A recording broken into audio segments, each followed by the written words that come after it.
नमस्कार। सांकेतिक भाषा के इस विशेष बुलेटिन में आप सभी का बहुत बहुत स्वागत है।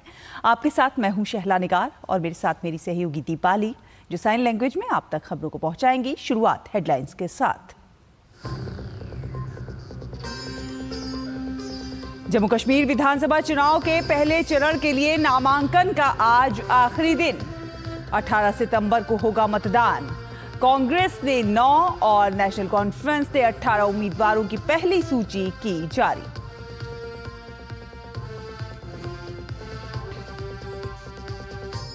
कोलकाता रेप मर्डर कांड के खिलाफ छात्र संगठनों का सचिवालय चलो मार्च आज। ममता सरकार के इस्तीफे की मांग। डॉक्टरों की सुरक्षा पर सुप्रीम कोर्ट द्वारा गठित नेशनल टास्क फोर्स की पहली बैठक आज।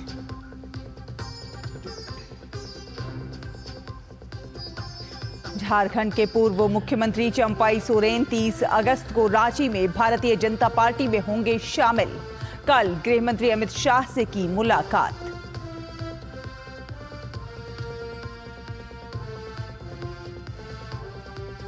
दिल्ली आबकारी नीति से जुड़े सीबीआई मामले में अरविंद केजरीवाल की अंतरिम जमानत पर सुनवाई आज।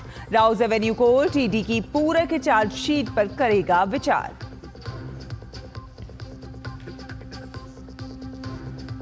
भारत और ब्राजील के बीच 9वीं संयुक्त आयोग की बैठक आज। विदेश मंत्री डॉक्टर एस जयशंकर और ब्राजील के विदेश मंत्री मौरो विएरा करेंगे बैठक की सह अध्यक्षता। रणनीतिक साझेदारी बढ़ाने पर होगी चर्चा।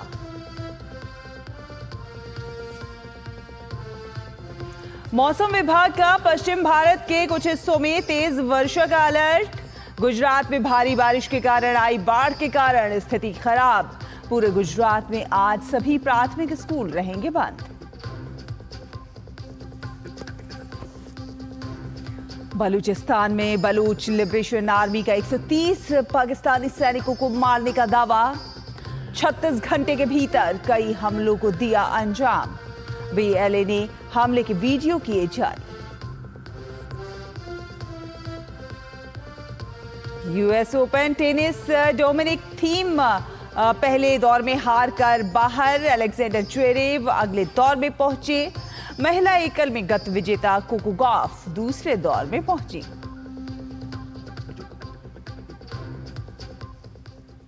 और चलिए अब खबरों को देखते हैं विस्तार से। आपको बता दें कि जम्मू कश्मीर में 18 सितंबर को पहले चरण का विधानसभा चुनाव है और प्रत्याशियों के नामांकन भरने का आज आखिरी दिन है। जम्मू कश्मीर में चुनाव लड़ रहे सभी राजनीतिक दलों ने इस चरण के लिए अपने उम्मीदवारों की घोषणा कर दी है।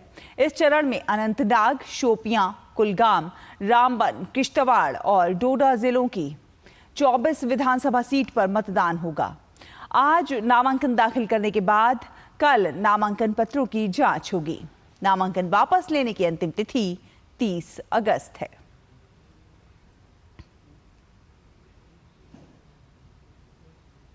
कांग्रेस पार्टी ने जम्मू कश्मीर विधानसभा चुनाव के लिए 9 उम्मीदवारों की सूची जारी की है।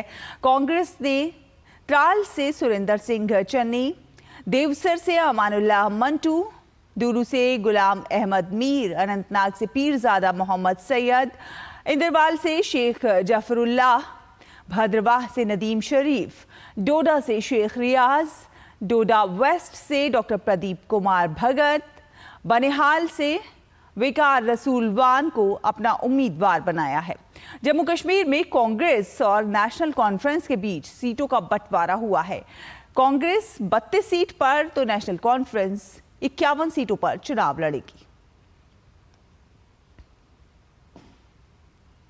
जम्मू कश्मीर विधानसभा चुनाव के लिए नेशनल कॉन्फ्रेंस ने 18 उम्मीदवारों की पहली सूची जारी की। नेशनल कॉन्फ्रेंस ने सेवानिवृत्त जस्टिस हुसैन मसूदी को पंपोर, मोहम्मद खलील बंद को पुलवामा, मोहिउद्दीन मीर को राजपुरा, शौकत हुसैन गनी को जैनपोरा, शेख मोहम्मद रफ़ी को शोपियां, सकीना इट्टू को डीएच पोरा, पीरजादा फिरोज अहमद को देवसर, चौधरी जफर अहमद को लारनू, अब्दुल मजीद लारमी को अनंतनाग पश्चिम और डॉक्टर बशीर अहमद वीरी को बिजबेहरा विधानसभा सीट से अपना उम्मीदवार बनाया है। और कोलकाता रेप मर्डर केस के खिलाफ पश्चिम बंगाल छात्र समाज संगठन आज राज्य सचिवालय तक मार्च करेगा। इसमें हजारों की संख्या में छात्र और कार्यकर्ता कॉलेज स्क्वायर से राज्य सचिवालय तक मार्च करेंगे। मार्च का मुख्य मकसद मुख्यमंत्री ममता बनर्जी के इस्तीफे और दोषियों की गिरफ्तारी की मांग पर रहेगा। दूसरी तरफ राज्य प्रशासन ने इसे रोकने के लिए सुरक्षा के पुख्ता बंदोबस्त किए हैं। राज्य सचिवालय और इसके आसपास 4,500 से 5,000 पुलिसकर्मियों की तैनाती रहेगी। आईजी और डीआईजी रैंक के 21 पुलिस अधिकारियों को सुरक्षा का विशेष जिम्मा सौंपा गया है।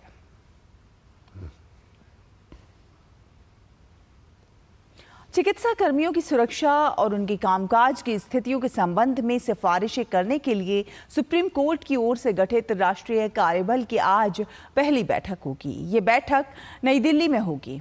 भारत सरकार के कैबिनेट सचिव बैठक की अध्यक्षता करेंगे। सुप्रीम कोर्ट ने इस कार्यकाल को 3 सप्ताह में अपनी अंतरिम रिपोर्ट और 2 महीने के अंदर अंतिम रिपोर्ट देने का निर्देश दिया है।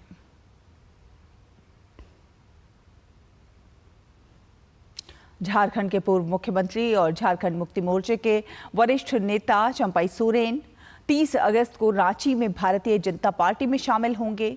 असम के मुख्यमंत्री और झारखंड में भारतीय जनता पार्टी के चुनाव प्रभारी हेमंत बिस्वा शर्मा ने सोशल मीडिया पर इसके बारे में घोषणा की। चंपाई सोरेन ने उनके साथ कल नई दिल्ली में केंद्रीय गृह मंत्री अमित शाह से मुलाकात की।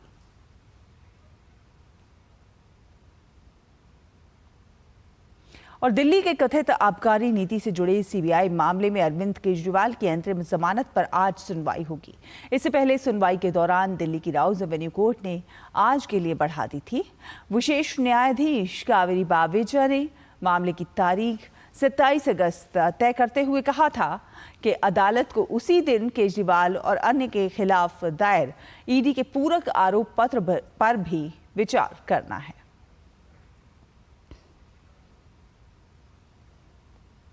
भारत और ब्राजील के बीच 9वीं संयुक्त आयोग की बैठक आज नई दिल्ली में होगी। विदेश मंत्री डॉक्टर एस जयशंकर और ब्राजील के विदेश मंत्री मौरो विएरा बैठक की सह अध्यक्षता करेंगे। बैठक में दोनों पक्ष समग्र रणनीतिक साझेदारी का विस्तार करने पर विचार विमर्श करेंगे। इसके अलावा ब्राजील के विदेश मंत्री विएरा आज विदेश मंत्री डॉक्टर एस जयशंकर से मुलाकात का उनका कार्यक्रम भी है। और बात करी जाए मौसम की, तो मौसम विभाग ने गुजरात, राजस्थान, पश्चिमी मध्य प्रदेश, गोवा, तटीय कर्नाटक, दक्षिण भीतरी कर्नाटक और मध्य महाराष्ट्र के कुछ एक हिस्सों में अत्यधिक बारिश का रेड अलर्ट जारी किया है। उधर दक्षिण भारत में भी अगले 3 दिनों के दौरान केरल, तटीय आंध्र प्रदेश, तेलंगाना और कर्नाटक में ऐसी ही स्थिति बनी रहेगी। झारखंड, बिहार, ओडिशा, नागालैंड, मणिपुर, मिजोरम, त्रिपुरा, असम, मेघालय और अंडमान और निकोबार द्वीप समूह में अगले 2 दिनों तक तेज वर्षा की संभावना व्यक्त की गई है। गुजरात इस वक्त बाढ़ के कहर से जूझ रहा है। भारी वर्षा के चलते पूरे राज्य में जनजीवन अस्त व्यस्त हो गया है।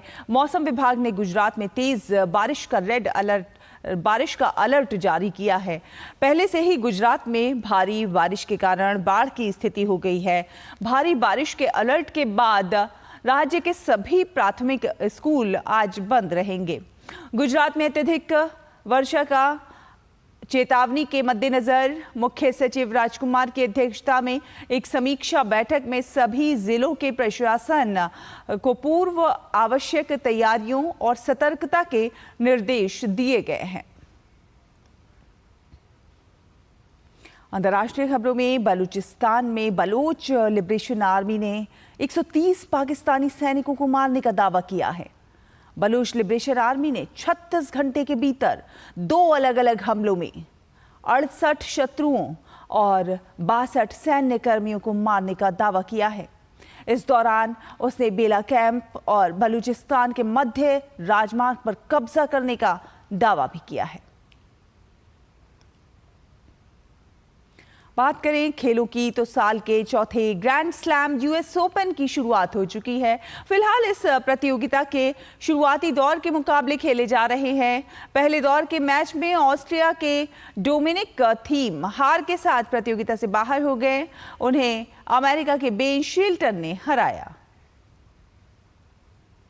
वही यूएस ओपन में ही खेले गए एक अन्य पुरुष एकल मुकाबले में अलेक्जेंडर ज़्वेरेव ने अपने अभियान की शुरुआत जीत के साथ की। ज़्वेरेव ने जर्मनी के खिलाड़ी को हराकर अगले दौर में प्रवेश किया। प्रतियोगिता के महिला वर्ग में अमेरिका की कोको गॉफ ने अपने अभियान की शुरुआत शानदार अंदाज में की। पहले दौर के मैच में गॉफ ने रूस की बारबरा ग्राचोवा को हराकर दूसरे दौर में जगह बनाई। इसी के साथ इस विशेष बुलेटिन में फिलहाल इतना ही। मुझे, दीपाली को और हमारी पूरी टीम को दीजिए अनुमति। नमस्कार।